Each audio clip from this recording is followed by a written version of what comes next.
Good afternoon, Lisa. Good afternoon, Andrew. You're going to wave at Martha? No. No, she's all happy on her cushion. She's happy on her cushion. She's not asleep now, she's washing. But Right, Doctor Who and the teetotal. Because if you take the initials of the Trial of a Time Lord, it sort of says teetotal. Which is ironic, because in Slipback, Eric Saywood insists that Doctor Who got peed in a fountain, didn't he? Got peed in a fountain? No, or was that Twin Dilemma? It's Twin Dilemma. Twin Dilemma. He ended up in a fountain. Doctor Who got all raucous in a fountain with Asrael. With what's his Asrael, name? Maurice Demon. whatever his name is. Maurice Denham. Yeah. Can you imagine a drunk sixth Doctor? Okay. At this point, I'm still doing my cassette recording. All right. And I don't think I quite sort of explained what I did.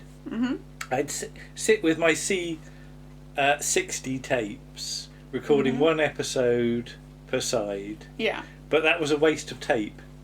So then I'd take my C60 tapes and, using my tape-to-tape recorder, I'd edit them down to 90 minutes.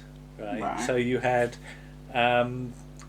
episode sort of 9 and 10 on one side, and 10 and 11 and 12 on the other side, and taking out the cliffhangers. Okay. You see, and it would just fit on C90s like that. What a bad thing to do, anyway. Anyway, kablooey as we get the explosions. Okay. And some anonymous guards. And I quite like the green POV shots of the well, they turn out to be vervoids. We don't know what they are yet. Yes. But, and a POV shot is always useful for not showing your creature too early. Yes, So compared to Horror of Fang Rock, for example, where all you've got is. Although actually, the Horror of Fang Rock point of view shot is technically more advanced, because it's got all wobbly stuff all going on around the outside, doesn't it? This is just a green filter, but hey. So all this stuff about the trial scene says Colin Baker says that didn't happen. So what did happen? Because he keeps on insisting that this didn't happen and that didn't happen when he reviewed the evidence, but at no point does he say what happened, what really happened. So how did what explosion, was Mel there? Was she not?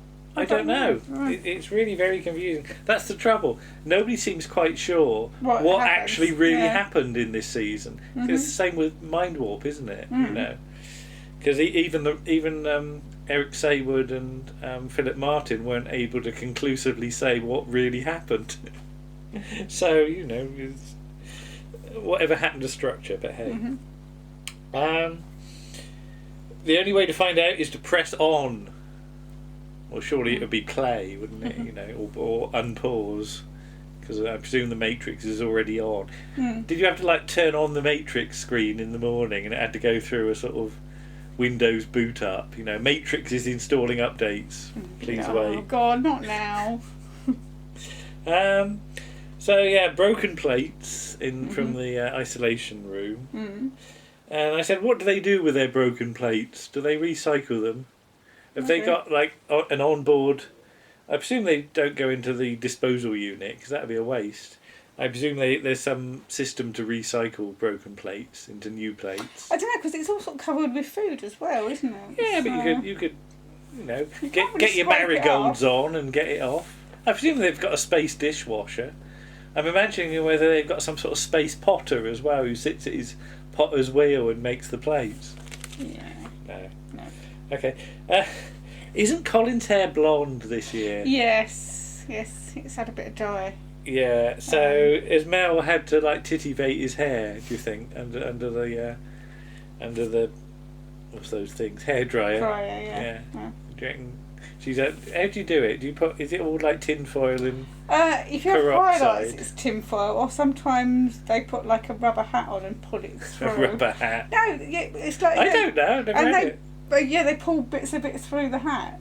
Right, so is Mel had to sit there and maybe and do all that, because it's definitely lighter than it was last year. Or maybe the TARDIS does it, because when the 13th Doctor, when she regenerates from Peter Capaldi, she's already got makeup on. All right. And it's like with Missy as well, Yeah. when the Master regenerates into Missy. I mean, she does know. The line about not knowing she's a woman's ridiculous, because obviously she does. But Yeah, so I think like the TARDIS, when a Time Lord regenerates, I think the TARDIS provides all the bits. Bit of slap. And there's a slap circuit. Yeah, so maybe the TARDIS So did Colin Baker go to bed one day and he woke up with highlights? Possibly, because the TARDIS was like having a fiddle with him. Yeah. And Rudge manages not to say the word doctor at one point. He calls him Docker. Okay. Docker! Like he's been down the docks. Get it here. And we're back to rubbish space doors again. Do you notice? Doors that you have to open yourself. Oh, like in the first episode of Blake 7. So this must be set around the same time. How do you feel it captures the idea of an ocean liner, though? Because that's what the model, I can see where they're coming with the model. Yeah. Because we just watched Tenko, episode 2, which is set on the on the ship, isn't it? Yeah, you don't really see much of it apart from pokey little cabins, do you? So. What's that Poirot set on the ship? Oh, that's the one with Caroline Johnson, isn't it? Yeah. I can't remember what it's called. Yeah, but I'm just thinking of well, that. There's that and Death on the Nile. Death on the Nile is on a river, of. like a riverboat kind of thing. Yeah.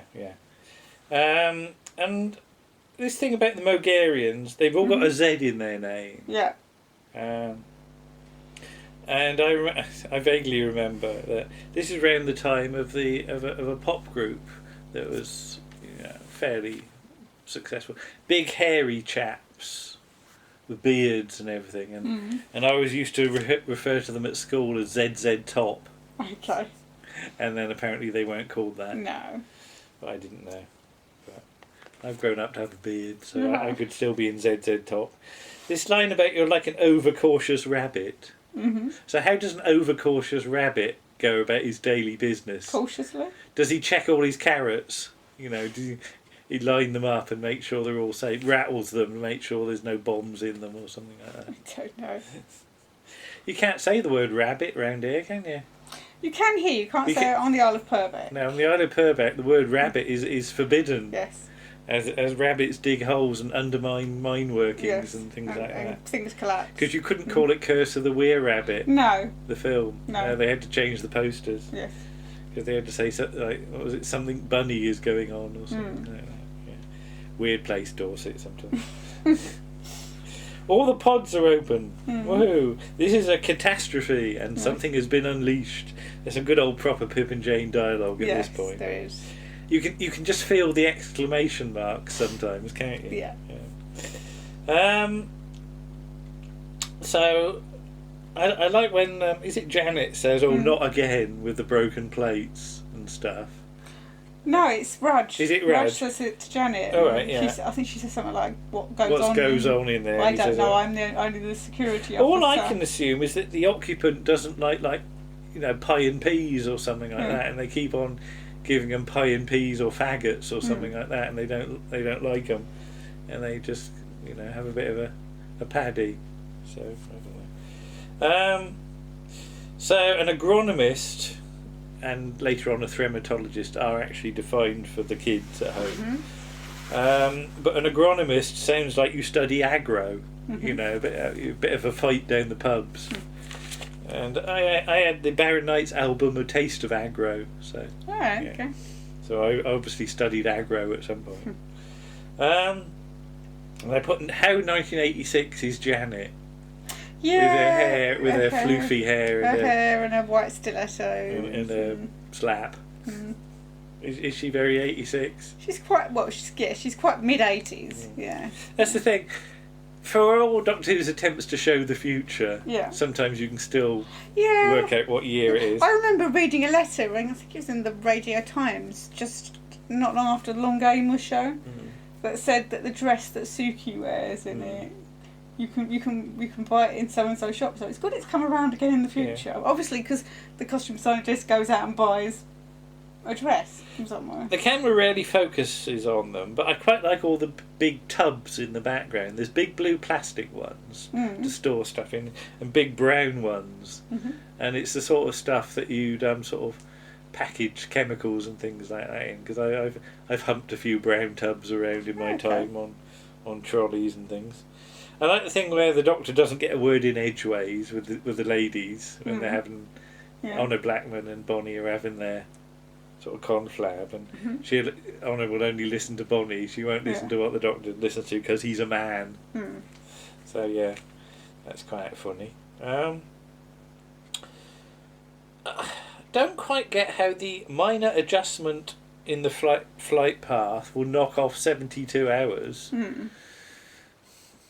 You know, half an hour maybe, but 72 hours. Are they going like the long way round, sort of past, doing a slalom past some cones or something like that? Well, perhaps perhaps the journey before was further away from the black hole of Tartarus.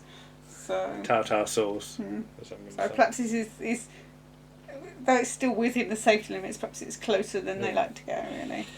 And I should have said earlier, the thing about the Doctor having one of those seeds to eat.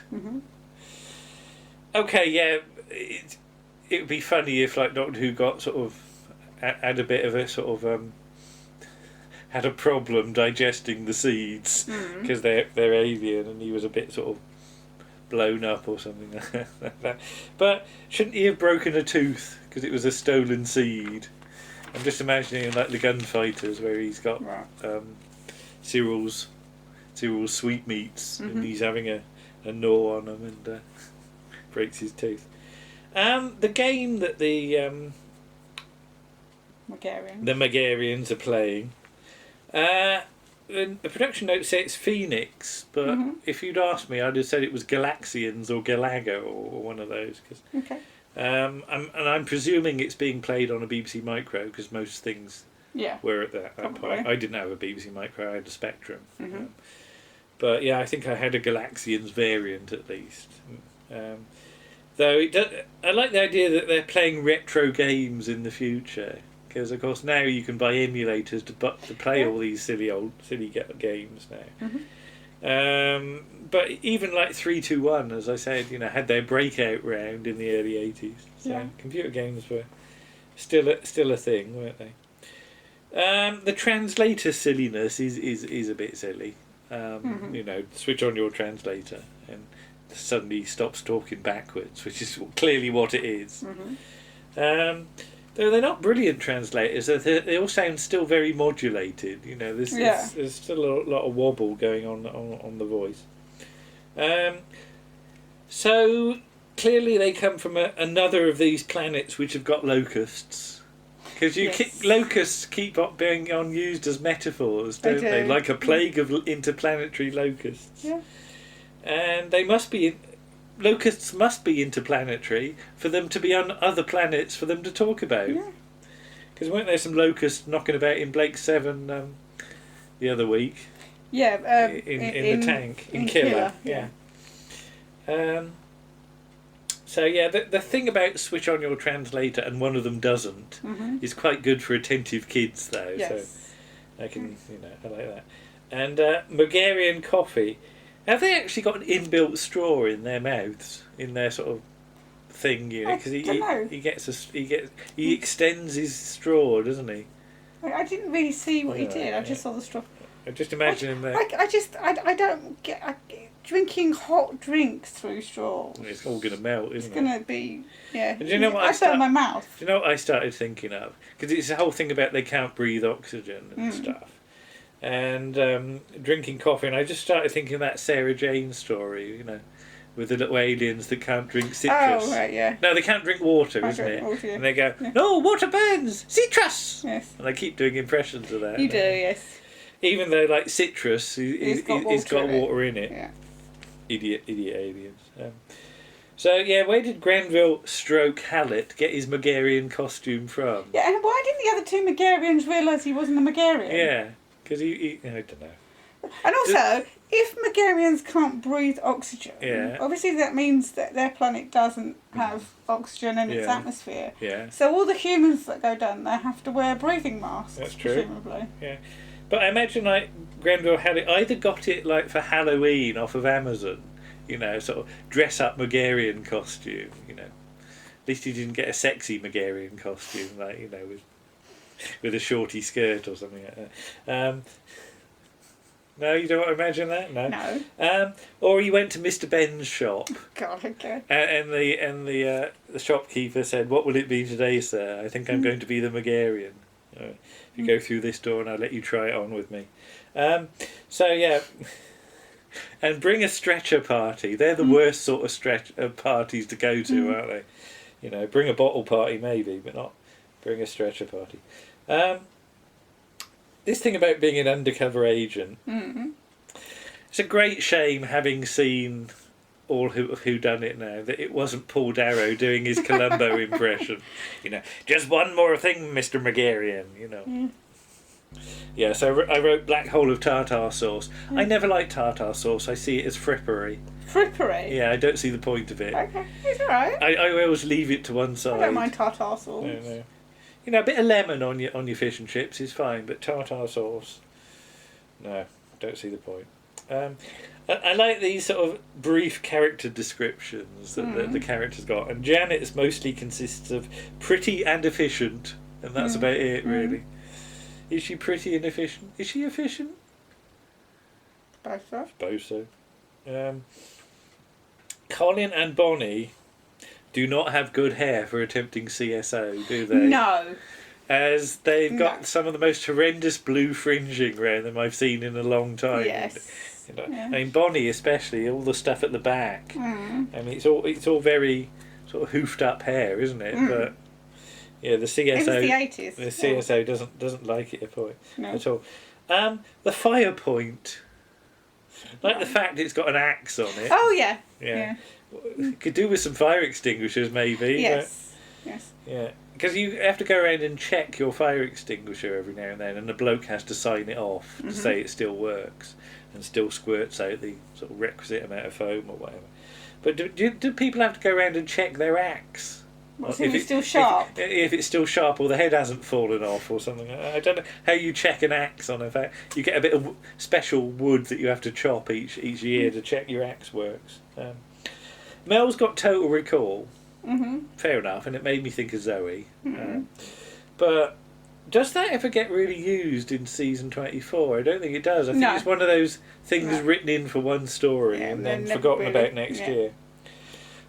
More magical tricks from the Doctor as he does his Tommy Cooper with a bit of leaf, you know, leaf sleeve, sleeve leaf. And that, of course, is like Pertwee and his flowers. And his flowers in Three Doctors.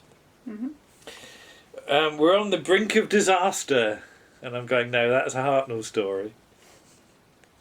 And it will make us infamous. And that just makes me think of Alan Partridge, because there's a line where Partridge says he doesn't want to be infamous, he wants to be famous. Right.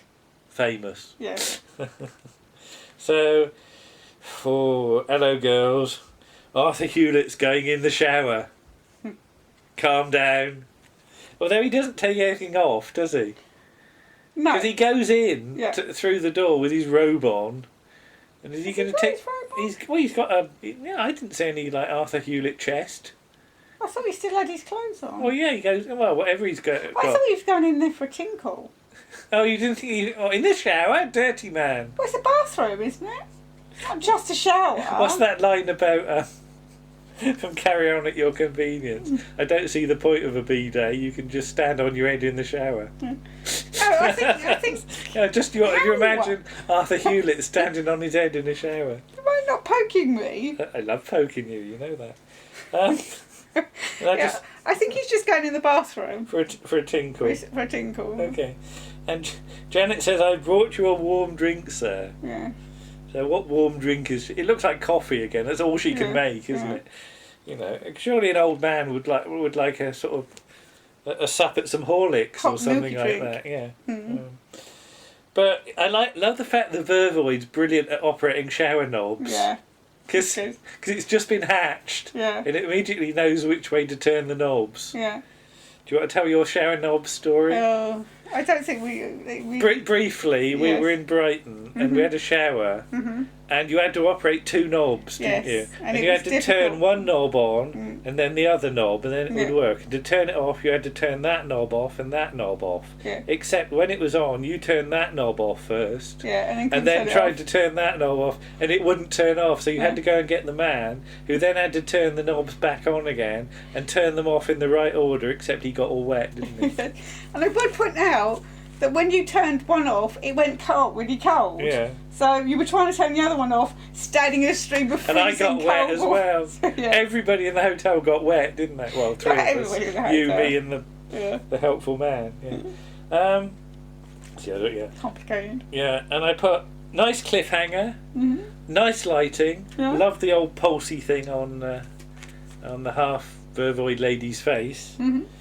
Except they never really take advantage of this. No, nothing really happens. It's a great twist in the story, which is utterly thrown away. Because I want her to be the focus of the story from this point on, except it don't happen. No. So, brilliant cliffhanger, but could have done more with it, but we'll talk about that for And it would episode. have been interesting to have her team up with the other Vervoids. Yes. And for her to be their leader. It suddenly takes a very interesting turn. Yeah. And I think on a... But again, it's written in a hurry. Yeah. And... if you don't have the time, I think somebody would probably have said, "Oh, that's an interesting We'll go with that thing. Do some more on that." But unfortunately, there ain't no time to do it. No. Anyway, part 10. Not bad. No. Rattling along. Yes. Lots of fun. You know, Arthur Hewlett in the shower. Suits everyone, I hope. It does. And are we going to say what we're going to do as an offshoot to this? Because we're probably going to be doing it in the next week, aren't we? Yes. Did we not say last time? I don't think we did. Okay. Yes. So as our accompanying thing, we're going to do an Honor Blackman thing, aren't we? So, and we're going to do... It's going to be the Avengers. Doesn't have to be, obviously. She was in other things. Yeah, but it's going to be the Avengers. We're going to do the Avengers, and we're going to do... The Mauritius Penny. Ooh, Malcolm Hulke and Terrence Dicks. Yes. Bye-bye! Bye!